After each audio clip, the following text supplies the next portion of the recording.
So I'm here from Silicon Valley, Palo Alto High School, Stanford University, and I'm very excited to be here because my goal in life is to impact education, impact the way we educate our children. We have not changed the way we educate since the beginning of the 1900s. That's a disaster. So my goal is to empower kids for the 21st century, called a Moonshot in education. So the only way to predict the future is to have the power to shape the future. Kids have no power in the classroom, none. So the Moonshot goal of mine is to empower students so they can shape their future. What is a moonshot? You probably all have an idea, but I'm going to show you. First of all, I wrote this book called Moonshots in Education. It came out in 2015 and tells you how to do it. This is President John F. Kennedy, September. But why, some say, the moon? Why choose this as our goal? And they may well ask, why climb the highest mountain?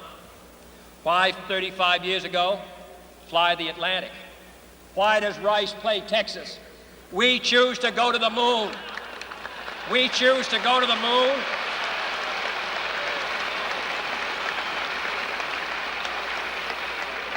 We choose to go to the moon in this decade and do the other things, not because they are easy, but because they are hard.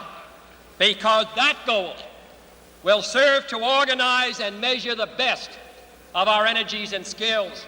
Because that challenge is one that we're willing to accept, one we are unwilling to postpone, and one we intend to win. So the world needs a moonshot in education, not because it's easy, but because it is hard, and because it is one we cannot afford to postpone, and one we intend to win. Just think about how education is delivered today. The world has changed dramatically, as you all know. Today we have social media. This is how we all get our information. How we learn has changed dramatically. Only a few years ago, students had no choice. The choice was go to a lecture, go to the library, or have a book. That was the way you learned. But today, this is how we learned. This is how we learn. We are still teaching everywhere in the world, middle school, high school, elementary school, college, as though we had no web.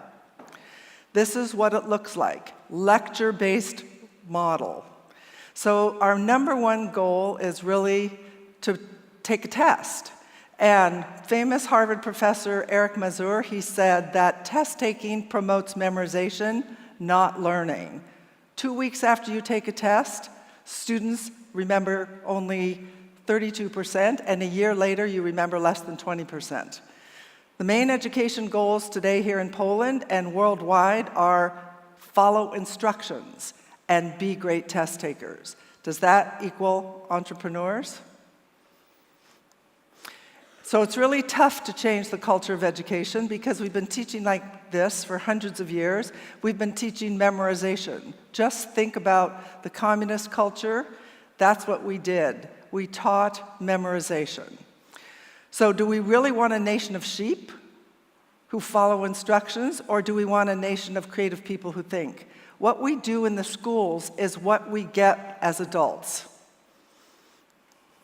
So what employers really want are creativity, critical thinkers, good communicators, good collaborators, and independent learners. This is what they get. People who follow instructions and people who are not creative. That is a number one problem. So what does the Moonshot in education look like?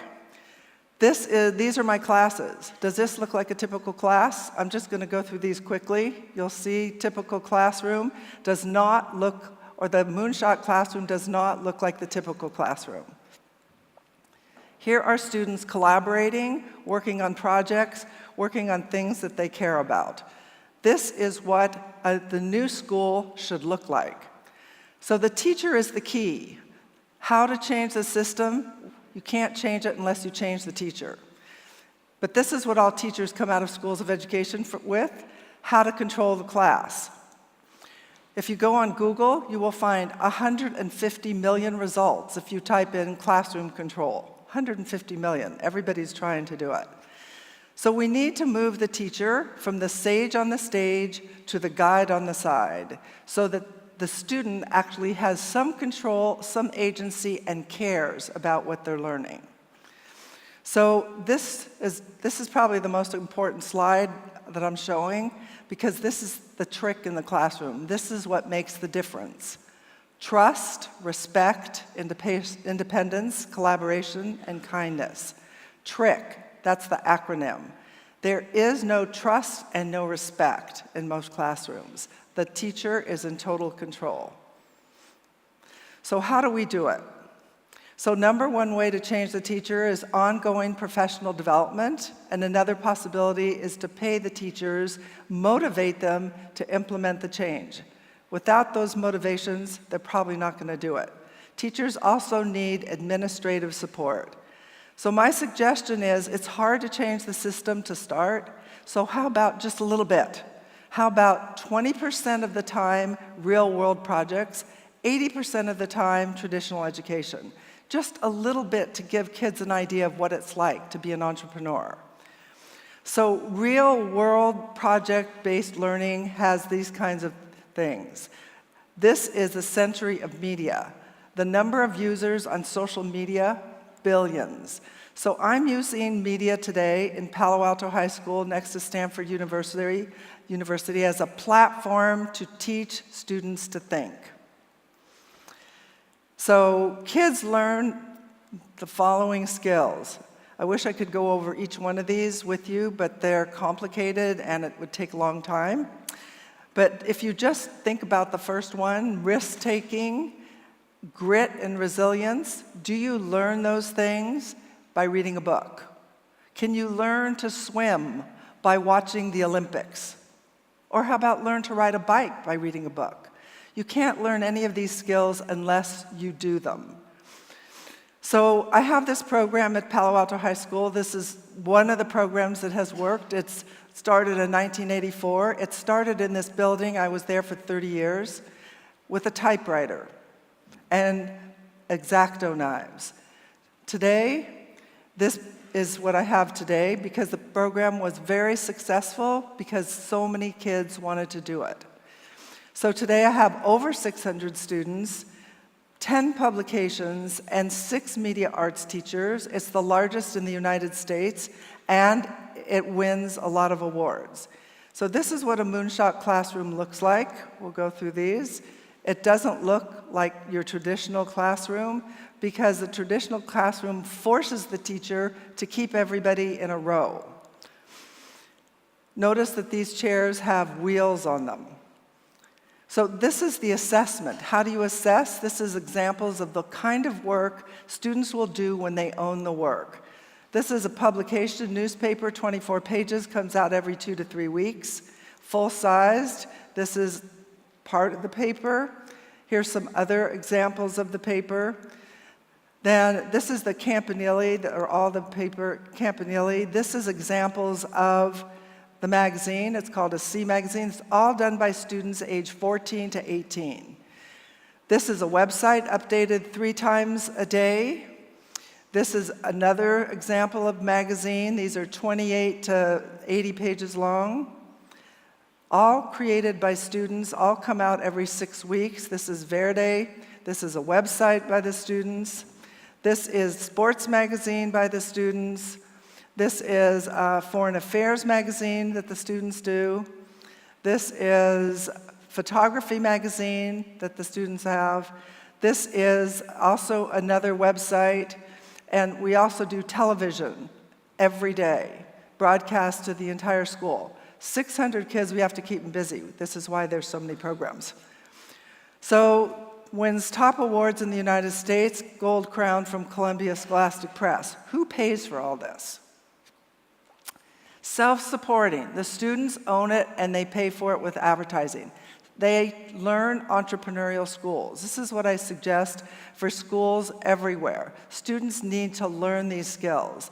How do they stay focused, peer pressure. The teenage years, the greatest amount of peer pressure, 14 to 18, let them be in control. Here's an example of how they do it. This is Google Docs. They submit all the work on Google Docs. They correct each other's work. They are in Google Groups. They use that for communication. They use Google Sheets to organize everything. And here's a few of the graduates, just to give you an example of people. This is Jeremy Lin. He didn't go into journalism. This is training people for the 21st century, not just journalists. He is a basketball player, as you can see. This is a filmmaker in New York City. He is the Economist reporter for China. Liz Gaines, journalist for Recode, and my most famous student is coming up in a minute. You probably have heard of him, but it's after Noah Snyder. He's the lead reporter in for the New York Times in the Ukraine. This is my most famous student, actor James Franco. I'm sure you probably have seen or at least heard of him and what he said that made a difference and what every student needs. She showed me I could take my dreams as seriously as I wanted.